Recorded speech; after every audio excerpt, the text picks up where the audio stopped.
So I just want to start by extending a really heartfelt welcome to everyone. We're so thrilled that you all joined us today. My name is Aubrey Gallegos. I'm the programs manager for the Good Meat Project. I'm located in Southeast Washington, and I'm also a farmer. I raise grass-fed lamb, chickens, and turkeys. And the Good Meat Project is a national nonprofit, if you're not familiar with us. We are dedicated to progressing a more ethical meat system from start to finish. So we work with folks across the meat supply chain, from farmers and ranchers like you to butchers, chefs, and consumers. And we believe in supporting those who are investing in healthy land, animals, and people, and transparency is one of our core principles. So we offer resources for all of our stakeholders. Meredith, if you'll click to that next slide, you'll see that we're very good at acronyms. We have a bacon program, Butcher and Chef Opportunity Network, that of course serves butchers and chefs. We have a Good Meat Breakdown that is specifically for consumer education. And then today, this program today is part of our Farmin program, which is our Farmer and Rancher Marketing Innovation Network. And through this, we offer myriad resources and offerings, one of which is free marketing services like the workshop that you're attending today. All of our resources are free, and we often offer these marketing services in partnership with amazing organizations like Quivira Coalition. And as a farmer myself, I know how precious little time we have to devote to anything besides running the farm and business and personal lives and sometimes off-farm jobs. And we know that marketing is a huge part of running your business and almost always takes more time than you want it to. So this marketing series today is really meant to respond to a need that we in Quivira Coalition have heard time and again, that producers need more support around direct-to-consumer marketing.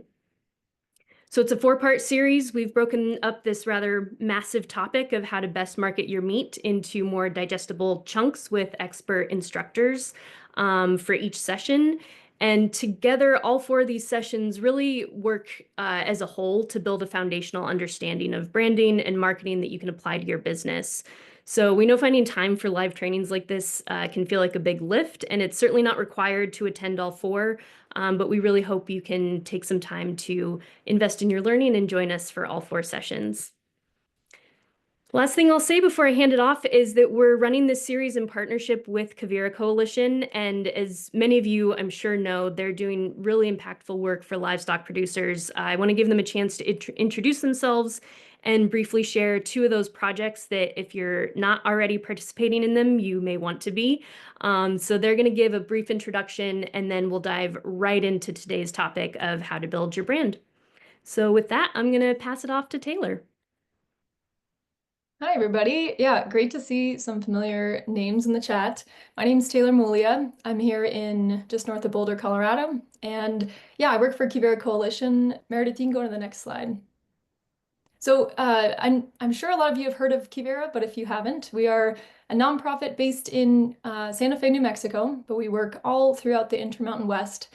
And through education, innovation, and collaboration, we work in coalition with ranchers, farmers, government agencies, and land stewards to foster resilience on working lands.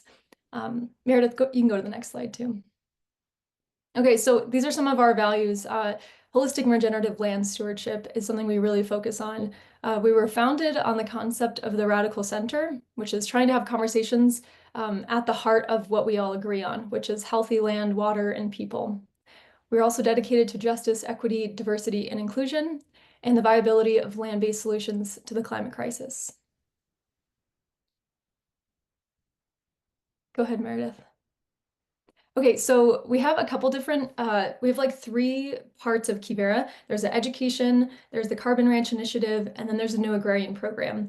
I'm affiliated with the New Agrarian Program. We have a couple different ways in which we get young people involved in agriculture. So the first of which that you may have heard of is the apprenticeship. It's an 8-month apprenticeship on working farms and ranches and regenerative agriculture. So we pair new and beginning ranchers with experienced producers for 8 months. And that we actually just closed our application. So we've got all of our apprentices hired for the 2025 season. We also have a fellowship program, a regenerative ag fellowship. So if you maybe missed our window, or if you work at another ranch anywhere across the US and you want to plug into our education, you can sign up for the Regen Ag Fellowship, which opens soon. I think it's open actually right now. And so you can plug into our education without having to be an apprentice. So we can just broaden our impact. We also have a new manager fellowship, which is training sort of those like mid-career ranchers that are out of apprenticeship but looking into entrepreneurship and maybe into a management role, where this is a program that mainly focuses on business and entrepreneurship. So we've got a couple participants in that program here today, as well as some mentors and apprentices. You can keep up with all of our work. I will put something in the chat so you can just find our website. But we have two great podcasts. We have a regenerative ag job board, and then we have a really amazing newsletter packed with opportunities. So if you have any questions, if you're an experienced producer wanting to mentor the next generation, if you're someone who's like looking for a foot in the door in this industry, feel free to reach out to me directly or just go to our website and you'll find a way to contact us.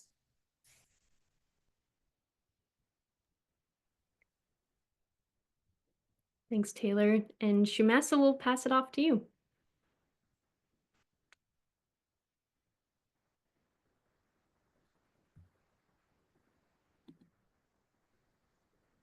Sorry.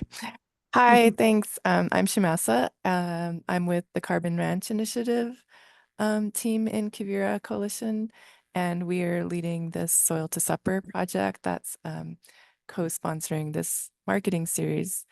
And Soil to Supper is a USDA Partnerships for Climate Smart Commodities project. So it's one of about 140 projects around the country. And it is running for about 5 years. So it started at the end of 2023 and it will run till late 2028. Next slide, please. So the overall aim of this project of Soil to Supper is to support producers to get more grass-finished products into regional supply chains, while also reducing waste, improving soil health, and just generally building climate resilience that supports the land and our communities. And we're working with 3 partners. Good Meat Project is one of them. They are leading on marketing related support and resources, including this series that you're attending. Our other partner, one of our other resources, which is a soil yard, and they will be providing technical support around compost production. And Swigla Southwest Grass-Fed Livestock Alliance Association, Swigla, they're providing support with business planning and grazing planning. So there are 3 strands of this project where we can consider one, we're calling it on the ground, and the cornerstone sort of piece of this of the or organic amendment to unirrigated pasture land. So that's compost or biochar, and we provide support with that. Optionally, producers can produce biochar or compost, and we'll also provide support to do that. And then Swigla is providing pasture planning, technical assistance, and that's also optional. Another strand is marketing and business related support. So this series is one aspect of that, but there will also be one-to-one support and group support. And Swigla, so that's from Good Meat Project, and Swigla will be business planning support. And Good Meat Project will later this year be launching a marketing trade campaign, so specifically for grass-finished meat in the regional area of the Southwest. And another aspect is education and networking. So are also going to be hosting in-field workshops at their sites. That'll be facilitated by other people. And there will be support to deliver those. That's another required piece of participation. And we also hold annual kind of summits or working meetings, bringing together producers and other agency people and folks and technical service providers to exchange ideas and give feedback on how this project is going, but ideas on how to navigate supply chain challenges. So and underpinning all of this is a monitoring and evaluation piece. This is a pretty important piece of the whole Partnerships for Climate Smart Commodities. So gathering data, information on the impacts on both the greenhouse gas related impacts and also on like the dollar accounting side of things in terms of markets. And so our website has a lot of information, including a short video. So that's soil2supper.org. That's mentioned at the top. And we have 3 focused intake periods a year. So our next one is date is June 1st for folks who are interested in applying to participate in this. And as I said, it's going till 2028. So there are many opportunities to participate. Yeah, and I will hand it over to Aubrey. Thank you. Great. Thank you so much, Shamessa and Taylor. All right, we're going to dive right in. I know you all are busy and are here to learn about marketing, so we're going to dive right in. I want to introduce Craig McCanch, who is our instructor for today. We'll have a few different instructors across this 4-part series, and we're starting it off strong with Craig. Craig is founder and strategist for Native Marketing. He is a deft marketer. He's an outside-the-box thinker, and we at Good Meat Project, we've been working with Craig for a number of years. We go back to him time and again for marketing sessions like this and consultations with farmers for his expertise. And I'm really excited to introduce him. So Craig, with that, I'm going to go ahead and pass it off to you. Wonderful. Well, thank you, Aubrey and team, and it was great to learn a little bit more about Quivira as well as I've been sitting here listening. I'm going to share my screen just so that we can all be on the correct marketing document. So give me 1 second to do that and hit play. All clear, everybody can see? All right. So as Aubrey said, my name is Craig McCanch, and Sorry, I have Craig, been... one quick, sorry to interrupt. It looks like we're still seeing the presentation, not seeing it in full presentation mode quite yet. Oh, We see the okay. full screen, just to... Let me escape out of it and redo it. So you're still, okay. The test that we did apparently. Test worked. In the Well, moment, it never does. all right, let's go screen again. Maybe it takes a second or two to load. How's that? Is it coming up Greg, as full screen? I think in the test you opened up different windows to share this, just FYI, if that jogs anything for you. Okay, You had let's like try a that. PDF or PNG of it, something like that. Let me just escape out of it and let me bring this up. Oops, sorry. We don't like technical difficulties here, so Microsoft PowerPoint window. It's part of virtual presentations, so don't worry. Is that doing anything for you? So you stop No. sharing. So if you share your window or Maybe if you first set it up on your so usually in the top left corner there's like a file and then view or something. It seems slideshow. Go to the tops. Yeah, the slideshow. Maybe click on that menu item at the top. Did that make it happen? No, I thought there might be It didn't, but also, Craig, it's not a huge deal if we can still Oh, see. there it Hi. is. Yeah, click that maybe. No, but that's okay. You can just That's scroll okay. down the Yeah, deck. that's okay. No problem. So just use this guy here. It worked. Yeah. That's good enough. That'll work. Yep. Okay. So weird how it just worked 5 seconds ago. Yeah. Okay.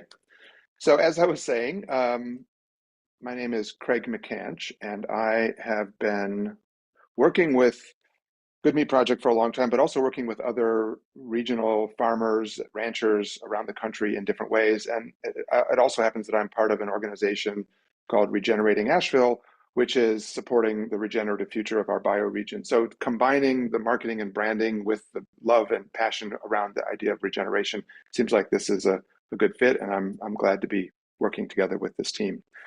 And also to be kicking off the marketing kind of series that you have, because it is true, and the team at Good Meat Project and we all agree that having that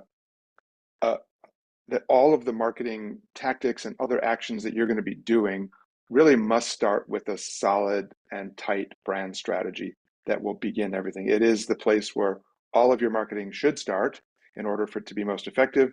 And it really is the North Star that guides everything that you should be doing and keep coming back to. It's a great testing point to make sure that you're always going back to the brand. And so what is a brand? I mean, I think we've all heard different things about it. And the most important thing that I like to tell folks is that beyond your name, beyond your logo, beyond the colors, your brand is the entire identity of your business. It's your personality, your reputation and values, just like a human being. It's how you are represented in the world. And it's a 360-degree vision of who you are. So to be successful, your brand needs to be honest, inspirational, and consistent. And if you keep those things in mind as we go through this, as you're taking notes and doing some of this, the short exercises, you'll be able to kind of keep using that as a foundation. And also keep in mind that as you build your brand, because of the consistency that's required, and I know this from experience, we all get tired of our own brand before the customer even has started to see it. So there's going to be this feeling like, oh my gosh, I'm saying the same things over and over again. But that's exactly what you need to do. So a couple of things before we dive in. Why is the brand important? I mean, firstly, you have to be able to stand out from the competitors. By having a brand, it allows your product or service to be more easily recognized in a crowded market, which then leads to familiarity, which leads to trust. And those two things make it super easy for customers to choose you. If there's a lot of different choices and they see your brand and they trust it, then they're going to pick you. Another thing that's important, sometimes goes overlooked, is that having a solid brand makes all of your advertising work harder. Your brand, your logo, your look becomes shorthand for a deep and rich messaging platform, which you can then extrapolate from to build other messages in shorthand. So you'll spend less money over the long term and have greater impact. Another important area of the brand importance is with regard to, yes, of course, it works for your external customers and consumers, but you also have to think about your brand as a way of an internally looking foundational tone or message, because what it does is it galvanizes your employees. If all of your employees understand what your brand is and talk about it and think about it in the same way, then your vendors and your suppliers and any other partners that are involved with you will also start to tighten and be consistent and be consistent. And that just spreads the core message with greater strength out to the world. And then lastly, a brand will have stronger value in the marketplace. And by that, I mean, whether or not at some point you're trying to sell your business or whether or not you're trying to stabilize and or increase pricing, people spend more on strong brands. And so that's just something to keep in mind for both short and long term. Okay, let's dig in. We'll have some circles and some charts now. You see that we have the why, the how, and the what. And one of the most important things that I've seen across my career in marketing is that the most successful businesses and brands always start from the inside out. But unfortunately, most companies still think from the outside in. And as an example, I'll give you one, which is hopefully we all can relate to a bit, is Apple computers. If Apple was thinking from the outside in, which they don't do, but if they were, they would say something like this in their marketing. We sell computers and phones and watches, which is the what. That's what they do. How we do it is our products are all beautifully designed and they're easy to use and they're well engineered. You should buy some. So that's what they would do if they were working in the outside in. But because Apple thinks from the inside out, here's what they say. They say, everything that we do challenges the status quo. We believe in thinking differently to empower greater creativity in the world. Our products are all beautifully designed, easy to use, and well engineered, and we just happen to sell computers, phones, and watches. You should buy some. So the people who feel committed to Apple's way of thinking in this case, that they feel inspired, they feel like they also want to be more creative and have empowerment in the world, they're going to buy, if they buy into that why, they're going to buy almost anything that you sell them. And so the plan today is to teach is for each of you to have answers about your what and your how, so the two outer rings. And then at the end, we'll talk a little bit about how to get to your why. The why is something more deep, maybe for a future course, but you still do need to have an understanding of your what and your how. So we're going to talk about that to start. With so many brands all competing for competition, it's really important, even for a small business, some small and medium-sized business, to A, understand branding, and B, be committed to constructing a brand and having a brand presence in the marketplace.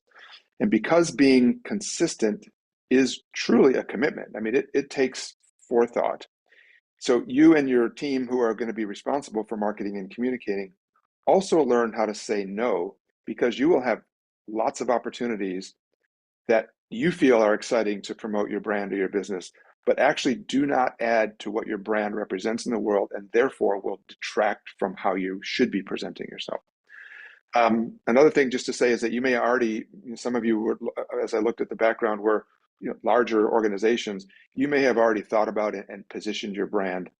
So it always does make sense, as the evolving marketplace changes, to continue to pressure test what you are and where you think you are, and against some of the ideas that we talk about today. But if you haven't yet positioned your brand, that's one of the main things that we are going to do today on this course. So again, how do we start? In the most simple overview, we have companies think about three different things in plain human language. What do you do? How do you do it? And why do you do it?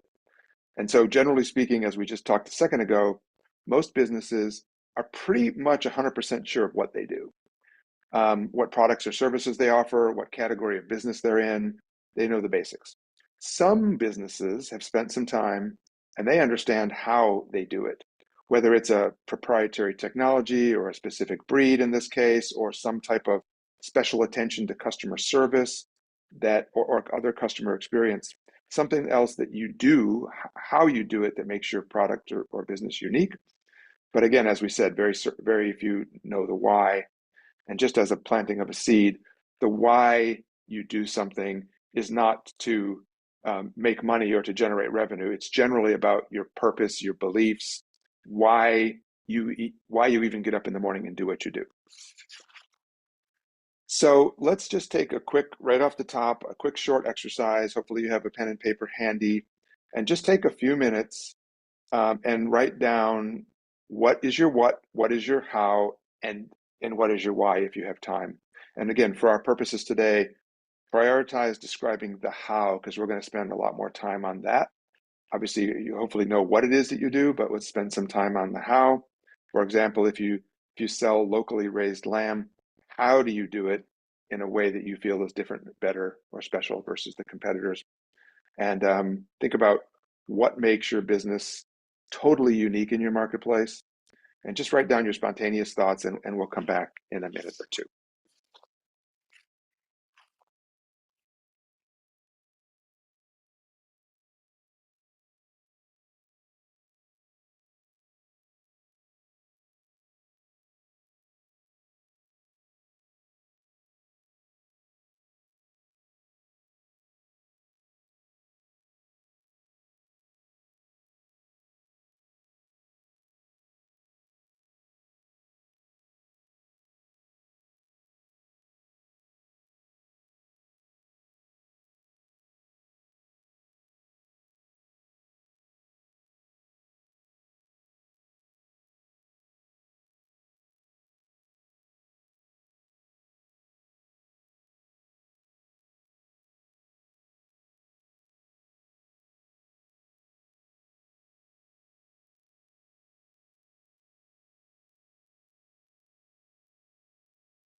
It's funny how just a minute or two can seem like an eternity when you're sitting on a Zoom call. So um, I hope you had some time to write that down. We're not actually going to touch this now. We're going to come back to it in a few minutes. So I'm going to move forward, but I'm glad that it was good just to kind of capture this information from you, stream of consciousness right off the top, so we can get to that. We'll come back to it in a minute.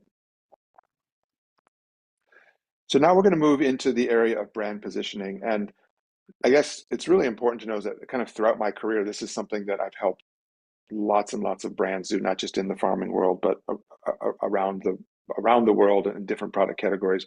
And it's always the same, because positioning your brand, it doesn't matter if it's a television network or a book or a meat product. You still have to think about it in the same ways. And so I guess to say that you have to start with a tight definition of your what and your how, which you just started to do. And you have to think that your brand position in the marketplace is not what you think it is or what you say it is. You can do that all day long. It's what idea you have created in the mind of your consumer or your potential consumer. What they hold in their mind is what your brand is. And so it's important that you sculpt that and cultivate it and carve it and nurture it and build it along the way, but you actually have to have a starting point. And as I said earlier, keep going back to honest truth about what you do, how you do it. It also needs to be inspiring so that people feel like it's something that they want to attach themselves to, and it has to be consistent. Because if you don't have those three parts, you won't be able to develop it. Also, we're not going to do this on this call, but it does make sense, if you haven't done any of this already, is to do some type of customer survey, customer research, find out a little bit more. Maybe it's Google surveys, or maybe you put something in your boxes of meat that fill out that drive people to a QR code in a place online, just to start collecting some information about what they think about who you are, and find out a little bit more about who they are. So let's start this as what a well-positioned brand will do. So even if you have a truly authentic why, which we talked about earlier, you still need to understand your how and your what. And given the somewhat commodity category of meats and meat, it's even more important to construct a distinct how that accurately informs your brand position. So when you think about a brand position, here's what it does. Number one, it projects your clarity of mission, purpose, and core values. It's not something that's superficial or made up, it is your truth. Number two, it leverages its uniqueness versus the competition. Who you are is always vis-a-vis who somebody else is in order for you to stand out. You have to look for those openings in the marketplace as an area that you can be the best at or be the most unique at that place. And this is what a brand position will help you do. It also demonstrates your deep knowledge and a connection with the target audience. And if you get this part right, your position will really immediately connect with the audience, and they will even start to self-select you versus the competition. And like I said, think about what Apple did. If you aspire to be unique and think differently and be empowered with creative thinking, you should choose Apple. It found those people in the world, and those people have gone and chosen the Apple line of products. And then lastly, it becomes the guide for communication consistency across all of your consumer touch points. The person greeting people at the farm store, the person answering the phone in the back room, everybody needs to be on board, and it gives everybody in the organization a foundation to talk from, a home base from which to build all of your messaging over time. Okay, so there are 4 elements to building your brand positioning statement. And another point is that keep in mind that the brand positioning statement never gets released to the outside world. It's a statement that you use internally, because it's kind of clunky and chunky as you start to build it, but it helps you then work from there to develop the messages that you send outside. So there's 4 things that are part of your brand positioning statement. The target audience. What are the attitudinal, demographic aspects of your core prospect that you're trying to appeal? The group of customers that most closely represents who are your most fervent buyers, users, participants. And there's a theme or a theory in the marketing world that is, if you can get the quote unquote crazies, the people who are crazy for your brand, to take notice of you, that's where you start, because everything will kind of grow from there. If you satisfy the crazies, everything else will build. And so the number two thing is the category that you're in. And this is, we're going to do a little bit more on this in one of the future slides. But think about the fact of what marketplace are you in? Are you in the meat category? Are you in the food category? Are you in the grass-fed meat category? So there's lots of nuances to this, but it's important because depending on who's around you in your marketplace, you may want to be in one or the other based on the competitive surrounding. And then the really critical thing is, what is your most unique point of difference? It's the most compelling and motivating benefit that you can own in the hearts and minds of your customers relative to the competition. And we'll obviously talk about all of these in a little bit more detail. And then the last thing is, prove it to me. What is the reason? What gives you the ability to actually say that what is your number three? So the number four are the fact points or the proof points that delivers on the promises that you're making. So we're going to spend a little time as we go through all of these four areas, but let me show you what a brand positioning statement looks like when you actually write it out. So you would say something like, for your target market, our brand is the only one among all meat producers that has this unique claim or primary point of difference because X, Y, or Z proof points. So this is the template that you'll follow as we get to that point in a short bit, but we're going to spend a little time going through each one of these areas so that you get familiar with how to think about all of those. Oops.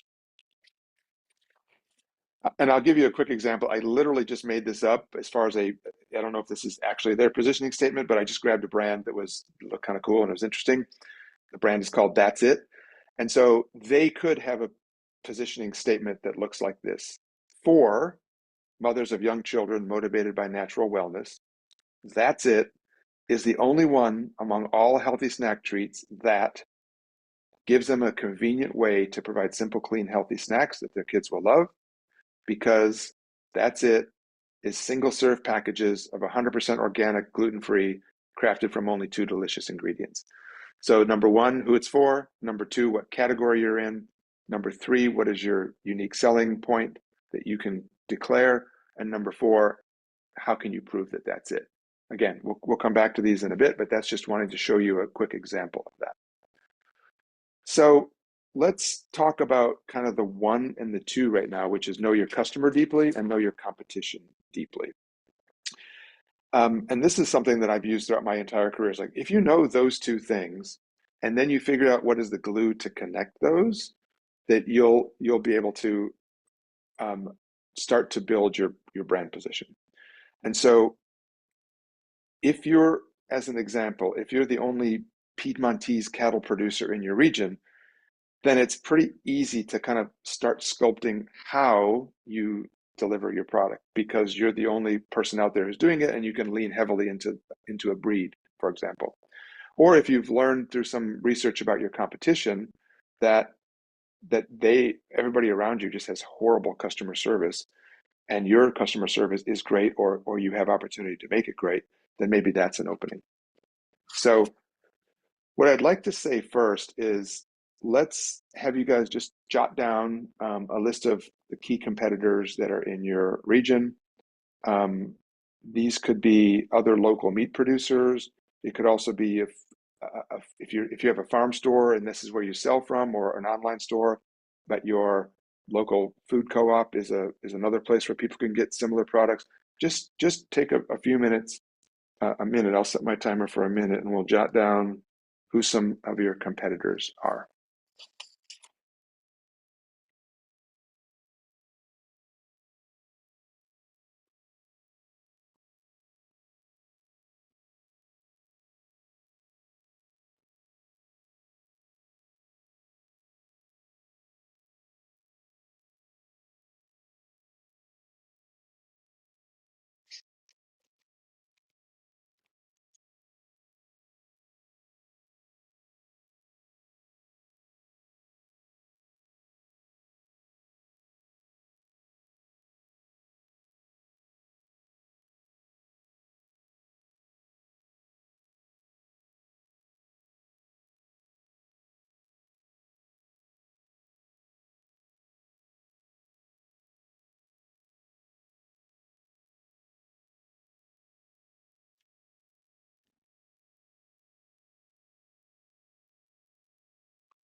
Okay, that's a minute. I know it felt long again. It's crazy.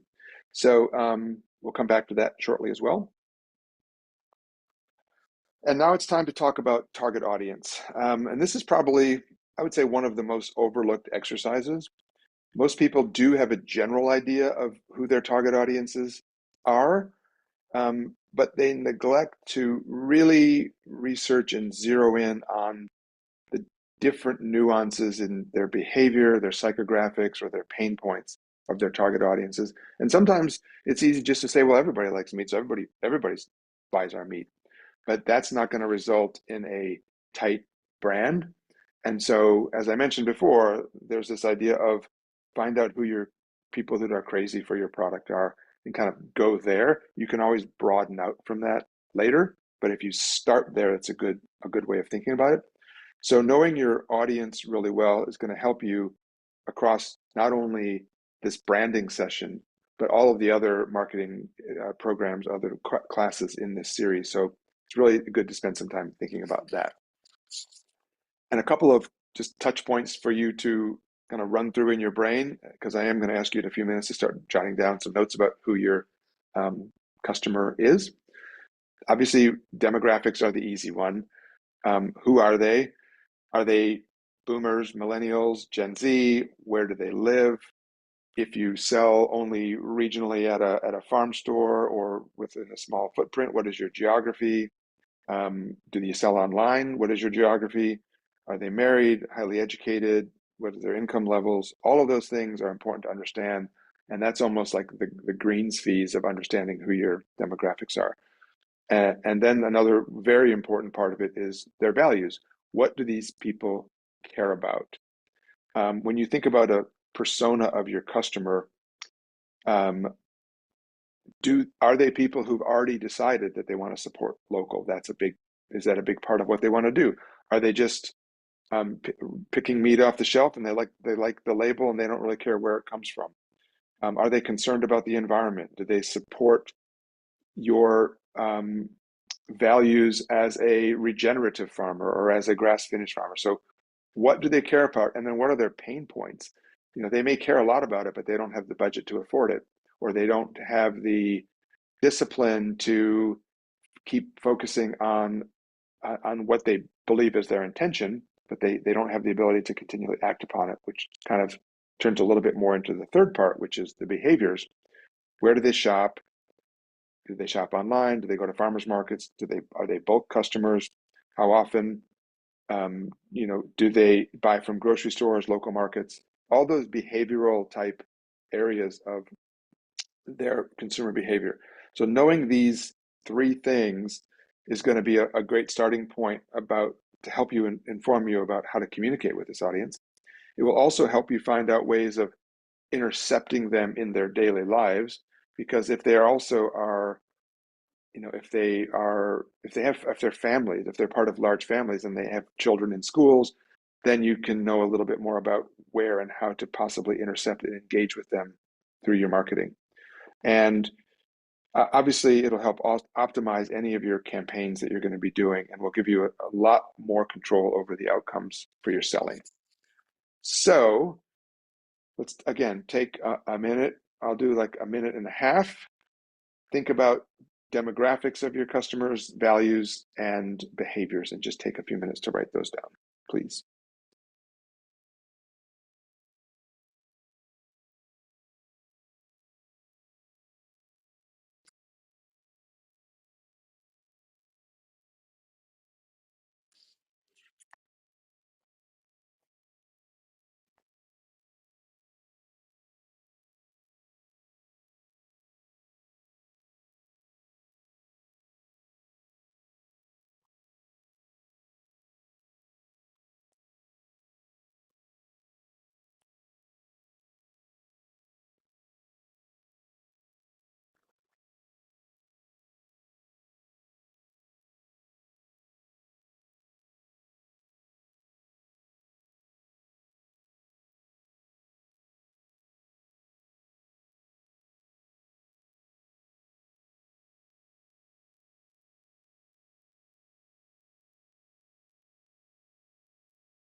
And one other thing to note, in some of the larger groups or future marketing courses, oftentimes we'll take a large cohort of people on a Zoom call like this and break up into groups of 4 or 5 people and let you work for even a little bit of a longer time to discuss with each other what you're finding for some of these different exercises. And it does help. Sometimes working in isolation, you can feel like I don't even know what to put down, but working in a small group, it can really help. So think about that as a next step if you want. Okay, so moving on to the consideration set, the category or the marketplace that you compete in. Leveraging what you wrote down earlier about who your competitors are, it's another important is to understand who is your buyer set. Not necessarily what you think the category is, but what category would your customer put you in? Again, going back to the idea, it's not, you can say anything you want, but it's the customer's mind that you're trying to understand. So what consideration set do they put you in when they think about your business or products? And you can often change that with effort. If they're putting you in the same category as just general meat, that means that you're not doing a good enough job storytelling about why your meat is better or different or more unique or more healthy or more environmentally friendly. So think about the idea that you could be, a competitor in the meat market. You could be specialty animal or breed. You could be just wanting to compete as a farm store versus other retail stores.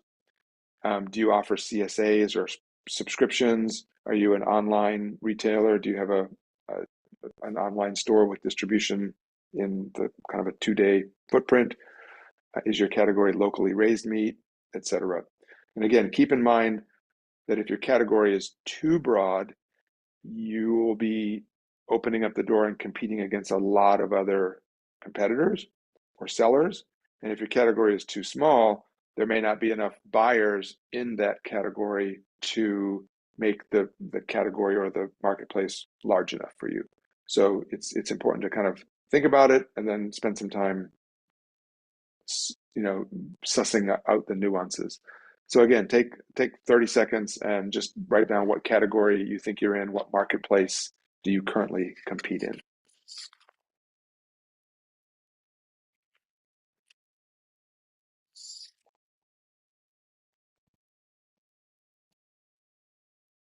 And after this, we get to the fun part about your unique secret sauce.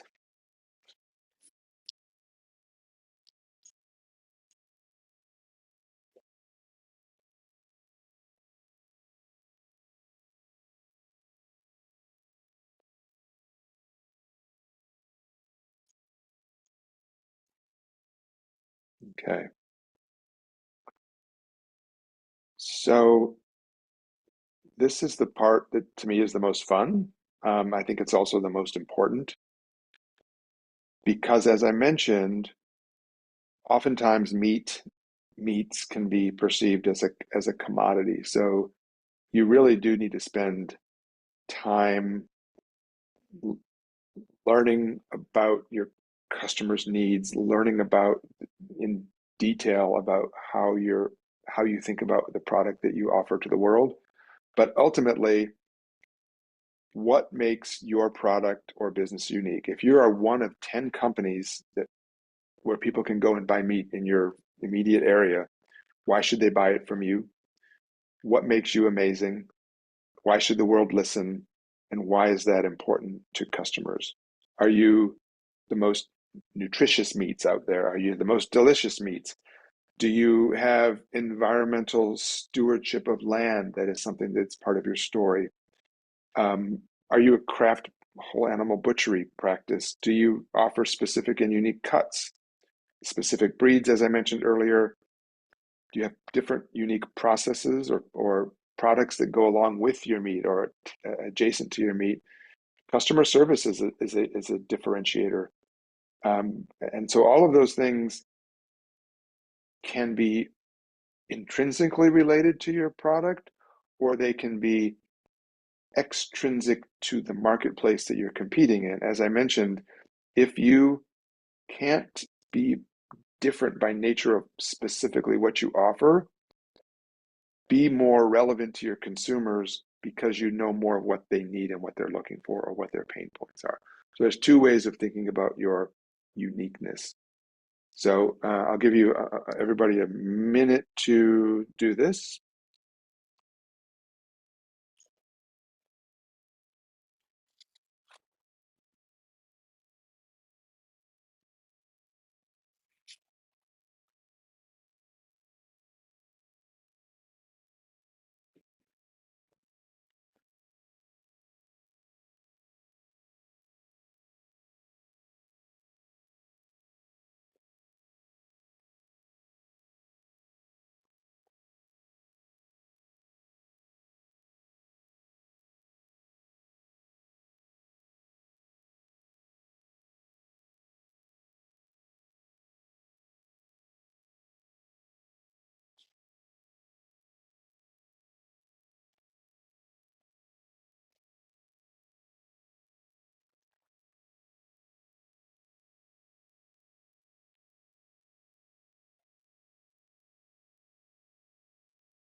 All right. Hopefully that was enough time. We can always come back to this, and you can also obviously spend time deepening your thinking when you leave the session. So the last of the four areas is the proof. How do you prove it? How do you prove it if you offer the most humane treatment of animals? Let's talk about GAP certification or something like that. If you're the fifth generation farmer in a region and that's part of your uniqueness, let's look at pictures of great grandparents on the farm. There's just different proof points that you should be able to pull and think of.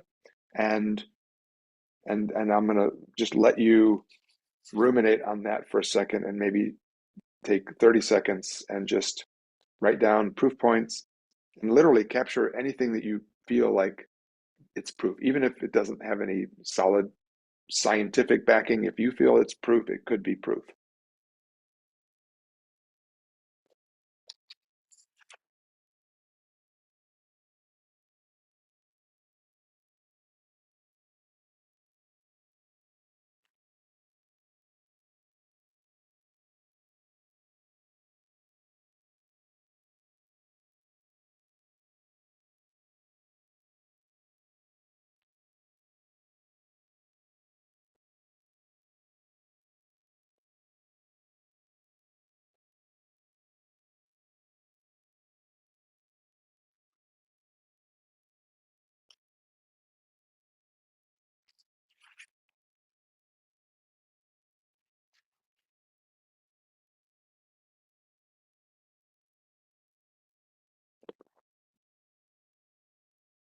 Okay, on to the fun part, bringing it all together.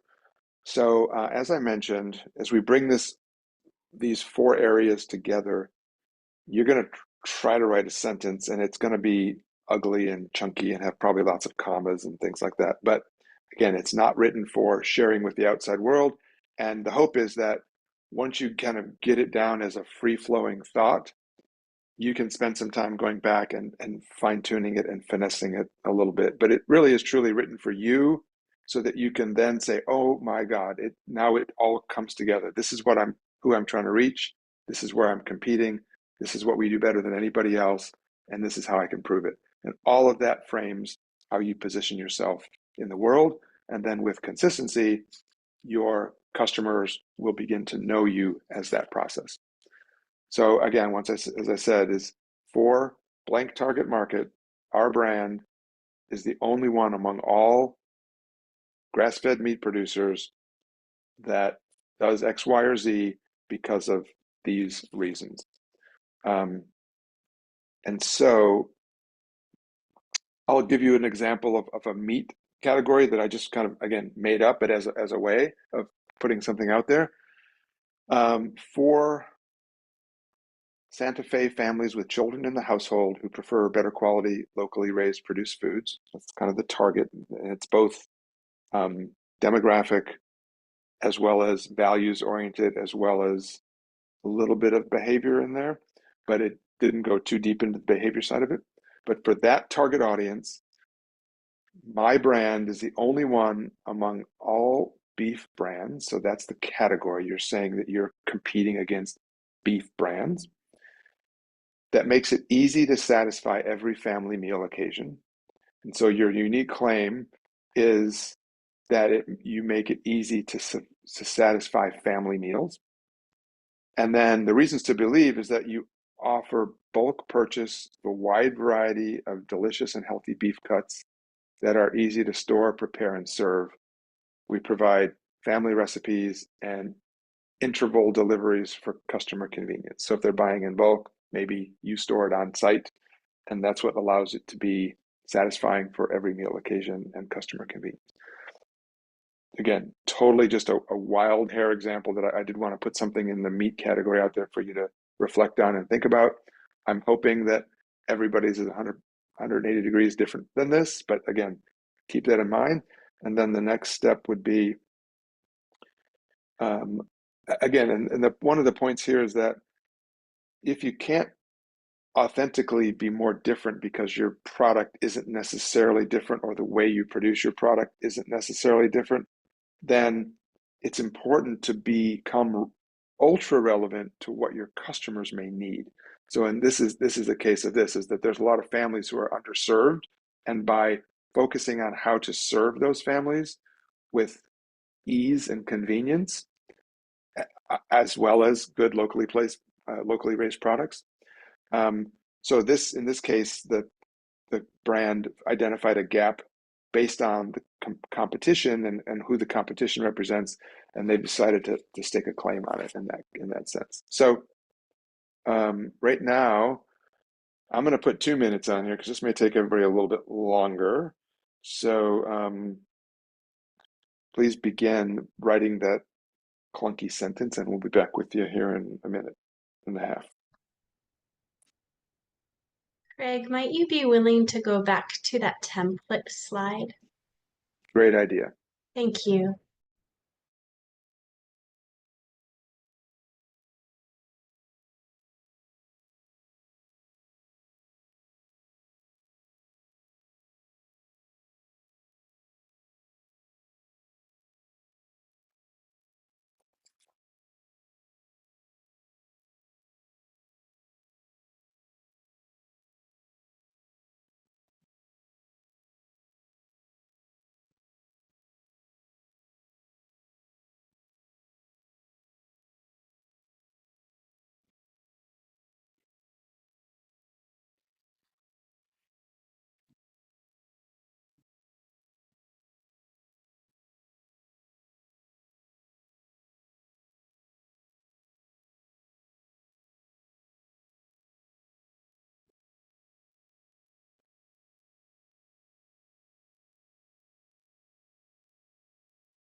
Okay.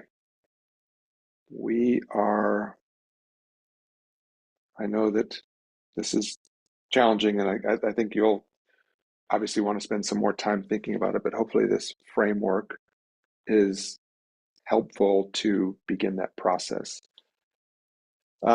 So you really just completed this in a very short window of time, a brand positioning process that typically takes weeks and should probably, in your end, go back and reflect on it and possibly take more weeks, because we did it at a very superficial level, but finding out the details about and thinking more methodically about who your customers really are is a big part of this. And thinking more deeply about what your customers think about you. How do they already think about you as a third, fourth, fifth generation farm? They understand your environmental stewardship that you do. They know that grass-fed is a healthier meat cut. They know that your customer service is second to none. You need to find out what those things are. But all of this work is going to help you start to get what your solid brand is and how you talk about yourself in the world. And then obviously it helps impact all of the future marketing that we're going to be talking about on this series, social media, email marketing, newsletters, and the like.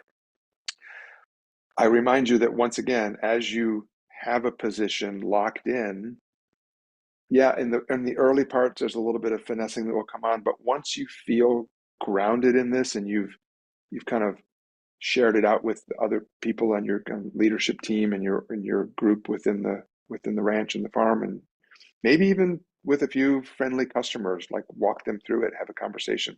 Once you have it, stick with it. It's the North Star, as I mentioned before. Even if you're getting bored with it, like, oh my God, we keep saying this over and over again. Many of your customers will literally just be seeing it for the first time after you've been spending a year with it, because you're using it to attract the type of customers that you feel are going to self-select toward your product. And it takes time. As fast as this world is, it takes time for the ripples of your brand and your communication to grow. So before we switch over to Q&A, I do want to spend a few minutes talking about this idea of deepening your brand thinking around the purpose. I think it's pretty safe to say that brand positioning, while still very important, has been evolving over the years, and there's been an increasing consumer desire for brands that have a greater that present themselves having a greater societal purpose. It's been growing, maybe for a decade or so. There's been increasing attention on the environment, on wellness, on life simplification. There's all these different kind of areas of interest in the world, and as people become interested in them, and they are inherently reflective of what your brand is, or could be, or it is already, but you just haven't said it. These are the areas that your purpose lies. And so what I'd like to say is your purpose is kind of found at the intersection of what you're passionate about, what you're really great at doing, and what the world needs right now. And in some instances, in many instances, new companies are literally founded based out of purpose. Purpose-led brands like Tom's Shoes that literally started with, like, for every pair you buy, we're going to donate a pair to a person in need. That was their purpose. That's why they even became a business. Bombas now does that with socks. Burt's Bees has always been about that as well. So there's different companies that literally started with a purpose. But what I think it might be helpful for everybody to do is think about this idea of what you're passionate about, what you and your business are really great at doing, and then being observant in your context of your world. What does the world need? And it can be, somewhat nebulous. The world needs kindness. The world needs more, better health. Like, and then the place where those three come together is a way to think about your purpose. So again, you can, after we get off of this call, spend some time with a small group of folks at your ranch or your farm, brainstorm these three areas, kind of test it out, play with it a little bit, go where your heart takes you. Oftentimes we're in the thing of we have to make everything very numeric and specific, and the numbers don't show this, but in this purpose, don't wrestle this all to the ground with your brain. Use a little bit of the heart side of your mind, or heart side of your body. And everything that you write down when you're thinking about this, by the way, even if it doesn't ultimately result in a light bulb of what your purpose is, it's going to help you throughout all of the other work that you're doing with your brand and your business and your purpose. And it also helps it'll help inform some of the copy that you start to use and the messages that you start to use in your marketing, on your posters, in your social media, on your little notes that you may leave in customer orders. These words and these ideas, stuff that you're passionate about, makes other people passionate about you. Things that you're great at make other people recognize that, and they want to help support what you're great at. And obviously, if you're connecting with what the world needs, then there's a natural attraction to that as well. So I say homework for next week. Well, I guess there is homework for next week because we are going to have a follow-up call. So keep fine-tuning the brand positioning statement, refine it a little bit more over the next week. And then if you have time, show up to the office hours on February 8th with your questions. And I believe that we have some time for Q&A right now. So let me stop my sharing. And thank you all for your energy and your time today. Thank you so much, Craig. Wonderful presentation as always. We have time now for a Q&A session. That was perfect timing. So if you have any questions, feel free to drop them in the chat and we will make sure to get to them. You can also raise your hand. You can use the little raise hand feature, or you can just wave us down and we'll call on you. So Craig, we had a couple questions come up during the presentation. The first one says, Craig, I'm curious how you go about getting this information. This is specifically about your target audience or your customer. So it says, I'm curious how you go about getting this information, especially if you aren't that same demographic of your audience. I can imagine that families are a main target of many meat brands, but farmers often live really different lives to suburban families. So aside from creepin', how do you accurately gather this info? Great question. And, believe it or not, customers in many cases want to share what they feel about you, what they feel about you and your company and your brand. And so I would suggest, again, depending on how you interact with customers now, do they come to the store? Do they get meat sent to them? Do they buy it at retail? But find a way to get them to do either a QR code scan, and there's 3 or 4 questions that you can do on a Google survey. If they're coming to a farm store, you can have a little survey box right there that people can drop stuff in. But you can gather all kinds of demographic information from them, but also I think more importantly, like what values do they want? So it's not. I wouldn't say that it's creeping, although there's lots of technology out there that you could use that would allow you to do the creeping, but I don't think that's necessarily right. I think that people are at the end of the day, in my experience, the people that would want to help you are the manifestation of who your customer really is, because they care about you and what you're doing. You obviously want to go a little bit beyond that, and you want to convert more people to being your customer. So it does help to use some of the technologies like Google Forms or a Google survey, or put when you do if you have an email that you send out to customers, little button that says, tell us what you think, and get some information feedback from that way. Mm-hmm. And by the way, don't necessarily think you have to do it all at once. In 1 month, you may want to just say, tell us your birthday and join our birthday club. And now you know a little bit more about them. Next time you might want to say something else like, what do you find the most convenient place to shop is for your meat? And just like pepper them with onesie twosie questions that you can aggregate on the back end and just keep and save.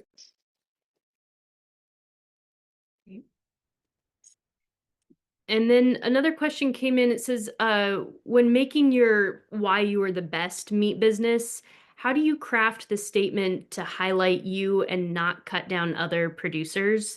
It said, most of us trying to do the same thing in a restricted way. Can't change the camera? Was it camera on my cattle to make them more desirable next year? So just to say that one more time, when making your why are you the best in a meat business, how do you craft the statement to highlight you and not cut down other producers? Yeah, I find this in a lot of industries, and another kind of analog industry, in my opinion, is kind of the craft beer industry. And where I live in Western North Carolina, the craft beer producers, there's enough demand for craft beer that everybody prospers and nobody cuts down anybody else, and everybody leverages the power of everybody else. So the question then becomes, are you truly competing with the people that you think you're competing with, and how broad is that? I mean, obviously, if you're producing grass-fed or regeneratively raised or some other type of it's expensive to raise that type of product, and so you have to appeal to that more specific customer need. And again, if everybody that you're competing against is doing the exact same thing, if they're all regeneratively raised, I think to your point is, confined animal feeding operations are a different group of people than who you are. So if you're competing against that, it's obviously important to highlight what you are good at. And if it's the same as somebody else, then what you need to do is, how else are you different? Not your meat. How else are you different in that community? Do you I'm doing some work, it's a totally unrelated industry, but I'm doing some work with a car wash chain. And one of the things that they do is they have every single month, every single car wash manager is responsible for having a fundraiser at their car wash that on that day per month, $2 from every wash goes to the high school band or the whatever. And so they're making their community orientation the selling point to make the point of difference of why people choose them. And those are the types of things that would be important to think about. Is there something else? The meat is the meat is the meat, and your neighboring farm is selling the exact same thing, the farmer's market in the next stall. Celebrate that, but what do you do differently? How can you make a different point of experience for your customer different than that? Maybe you provide more or better recipes, or maybe you have you add a cooking experience at your farm store, something that goes beyond what the normal just selling meat would do. And Meredith asked, as you were talking to, would you recommend then focusing on a specialized product as part of that differentiation? Absolutely. If you have one, or if you offer, I know when I was doing work with Hickory Nut Gap Farm here in Western North Carolina, they focus on whole animal utilization, and they in their CSA program, they had a large and a small consumer supported agriculture meat boxes, and part of their message was, you get a unique cut that you may have never heard of. We know it's delicious. We know you're going to like it. Here's a recipe for how to make it. And so if you have a unique cut that you're surprising and delighting your customers, or you need any kind of special thing, if you do salamis or anything like those are really important, and those can carry a brand, especially because you're taking a meat that everybody has, but you're serving it up in a unique way. So I would say absolutely. Great. We had a little housekeeping question that I'll address real quick, asking if we'll email the presentation slides. Absolutely. We're going to email both these presentation slides and the recording of this session out to everybody here so that you all have access to this. I'll also do a quick plug that this session that Craig is doing right now is a live version of a marketing series that we did a couple years ago that is part of a course that's free on our website and has some more resources like a workbook, some bonus sessions. So if you're looking to if you've got some marketing energy right now and you're really looking to dive deep, we've got more free resources for you, and we'll make sure that all of this is at your fingertips. Great. And then William just dropped a question. How would you navigate making this brand positioning statement a very small producer that is starting to expand into a larger business? Oops, sorry. With a larger market and larger customer base. Does this evolve as a statement within the business when that happens, or do you try to change this as little as possible once you have it dialed in? Good question. Yes, I think in that case, provided that the expansion doesn't change the core thing that is your unique proposition to the world, provided that growth won't change that, then you keep that. That's the core of it. Your category or market that you're in could change, could broaden. Your customer could widen geographically, but in theory, the customer that you've defined as those who connect most with your unique selling proposition that customer is out there no matter how big you get. You just have to continue to connect with that customer. So that shouldn't change.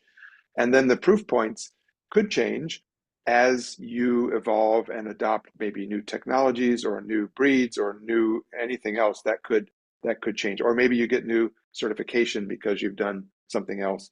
Those proof points could change. But the one things that you really want to continue to keep the same, at least they can still change, but the ones that should have the most anchoring would be who's your customer, who do you serve from a values standpoint, because they're the ones who most identify with what you offer as a unique product. So keep those as tight as possible as you grow.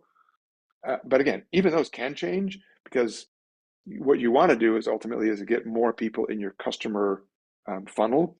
And so finding new ways of attracting those folks will then slightly expand your customer. But I think, again, the unique selling one is the one that's key, customer probably second. We have time for probably 2 or 3 more questions.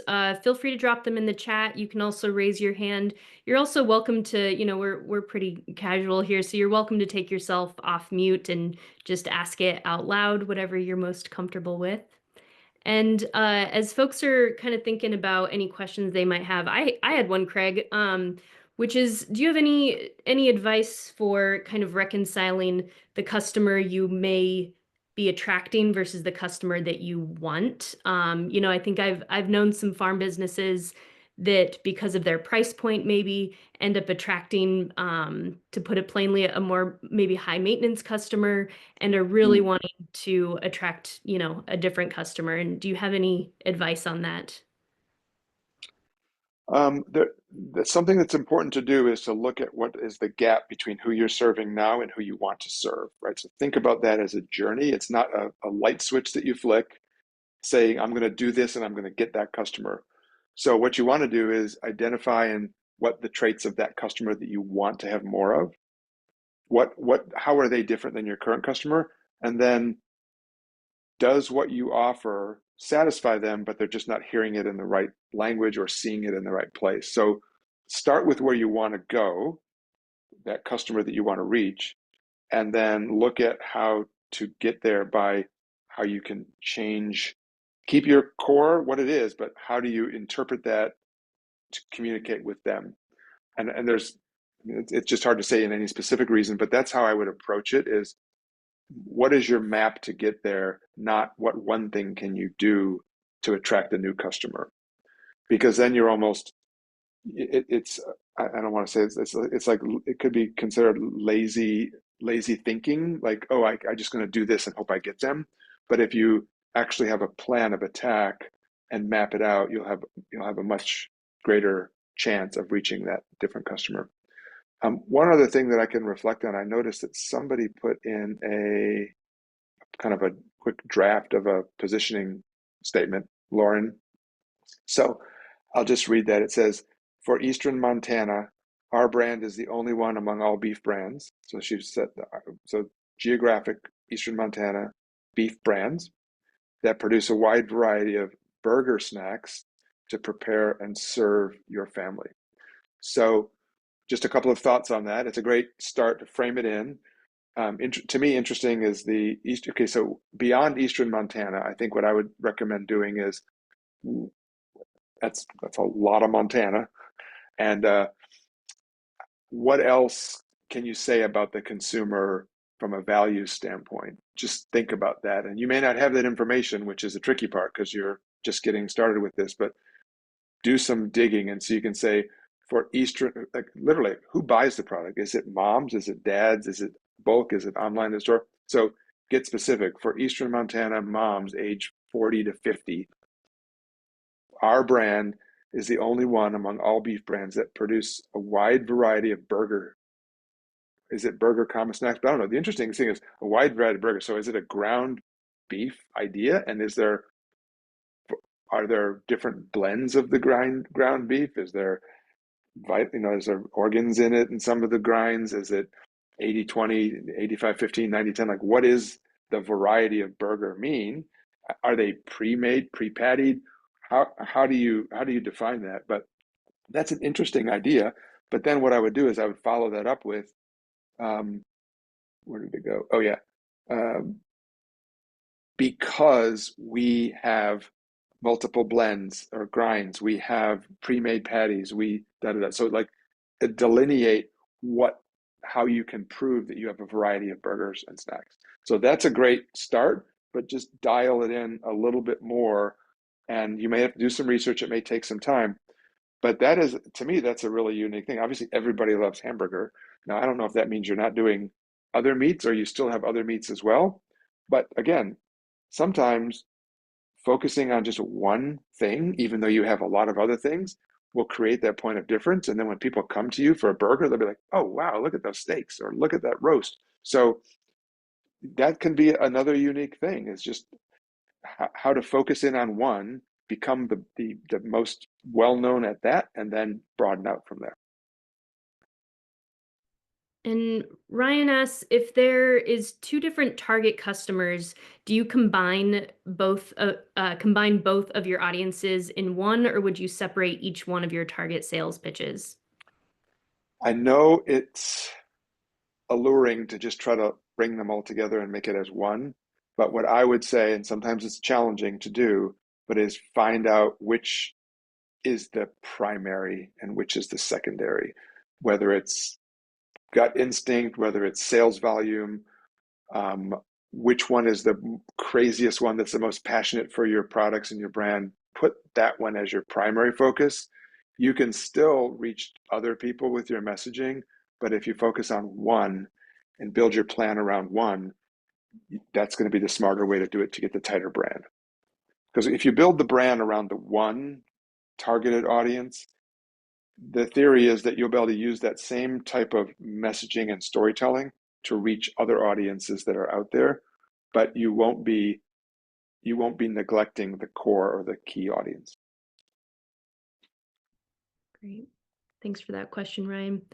We have time for one more. If anyone has any last dying, burning questions, feel free to drop it in the chat or take yourself off mute. Hi, this is Lauren. Uh, uh, so we are just at a point now where we're looking at producing the grass-fed beef or snack sticks or jerky or something like that out of a certain portion of our herd. And because we've been strictly just to the beef market with our beef all so far. But I guess IAC steered me towards this because I have no idea where I'm going with the getting the branding and the EIN numbers and stuff like that for getting it ready for production to an audience, let alone who is my audience at this point. Are you going to be selling it at like through distribution to retail, or are you selling it? What's your channel that you're planning to sell it through? So my thoughts were online and farmers markets, fairs, street fairs, things like that, with a a small cooler and a batch of grass fed.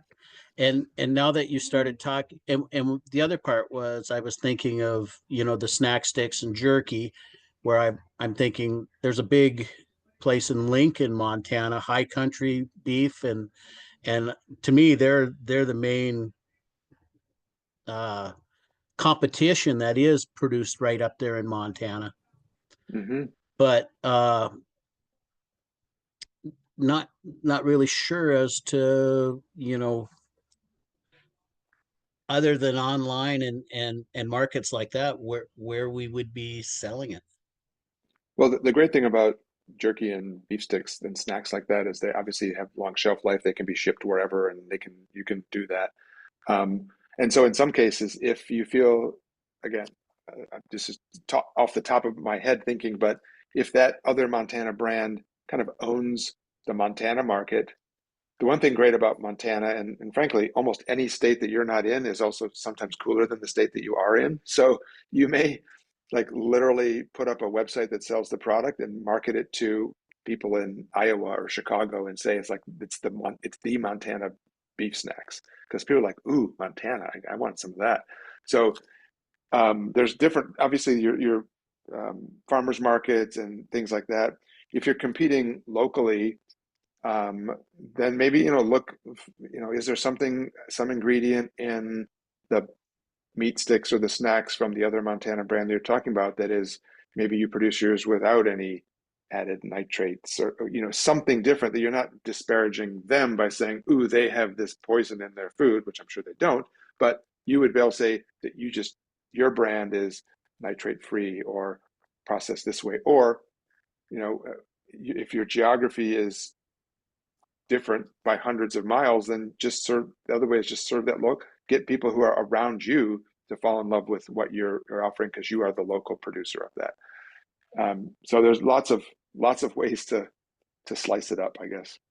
No pun intended. Thank you. Thanks, Lauren. All right, I'm gonna do one last one. We've got a moment, so we'll do this last one. This is from Lucy. It says, do you have any tips for developing brand voice guidelines to maintain consistency, aside from being generally committed to honesty and transparency? I don't know if I have any. I guess I do have tips. So my tips would be, think about the conversations that you have amongst yourselves as you're producing the meat, raising the animals, processing the meat. Like, are you scientific and serious as an organization? Are you friendly and fun? Do you joke around? Like, think about the personality of the people behind the brand that are bringing it to life, because that's what has to get out to the world. If you are very scientific and purposeful and if that is who you are, then don't try to have a fun and friendly brand personality, because it will fall flat, because it won't be authentic. So lean into what it is that you feel like you do already.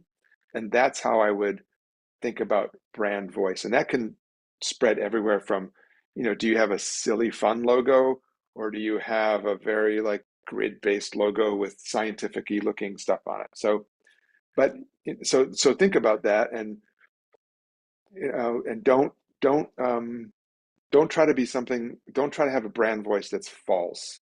Try to have it something that comes from how you already are doing work in the world. You've been doing this for, in some cases for years. So reflect back on that, and that's your brand voice. Now, if you have an ability to say, boy, everybody else in our region is really all about environmental cause and they're leaning into that, then maybe don't, even though you are doing it too, maybe find something else that separates you a little bit more to a voice. So you have to think about what you are naturally to the world, but then also vis-a-vis who your competitors are. So you want to make sure that your tone is a little bit more differentiated. Great. Yeah, these were all really great questions. Thank you, everyone. And with that, we're at our time. That flew by for me, at least. Craig, thank you again so much for sharing your expertise and for answering questions. As always, you are such a pro at this, and we love learning from you. As I mentioned, we'll send a recording of this session as well as a link to the slides, so you can come back and refer to this. So if you showed up a little later, you missed a part, don't worry, you'll have a chance to see all the info. And these sessions do build off of each other. We designed them to skill build. And so our next session is going to be on building a marketing plan, which is the next step in developing your whole marketing strategy. And that will be with our executive director, Michelle Thorne. And that is on Friday, February 8th, same time. If you are here, you're already registered for all 4 sessions, so we'll send out a reminder with the Zoom link, but you are already registered. You don't have to do anything else except show up. And then the session after that will be tackling social media and newsletter marketing with Mia Cole, who is another great marketing strategist. And then the final session will really wrap everything together, and that's going to be on connecting your marketing to sales. And that will be, again, with our executive director, Michelle Thorne, as well as myself. If you are part of Quivira Coalition's Beginning Agrarian program or Soil to Supper program, then there's an opportunity for group office hours, which, as Craig mentioned, bringing this into a small group and getting some of that personalized help can be really impactful. So if you are part of those two programs, we'll be inviting you to group office hours, and that will actually be with Craig. So you'll get to continue picking his brain and get some of those personal questions answered. And that will be on Saturday, February 9th. So again, we'll send all of that information to you in an email. And the last thing I'll say is if you are not a part of the Quivira cohorts, but you're wanting some of this personalized help with your marketing, like Lauren, you had a great question. Do sign up for our newsletter at Good Meat Project. We often offer one-on-one free consultations with marketing consultants. Craig is one of the consultants who does one-on-one marketing coaching. It's not currently available to everyone. It's in partnership with some of our collaborating organizations, but keep an eye out because we're always opening them up in more places and for more people. So we try and get this out to as many folks as we can. And with that, I just want to thank everyone again so much for giving us your time and for being here and for being present and offering up some great questions. And we look forward to seeing you on what is it, February 8th February 7th. I said that wrong. February 7th, Friday, will be our next session. We look forward to seeing you all then. Thanks, everyone.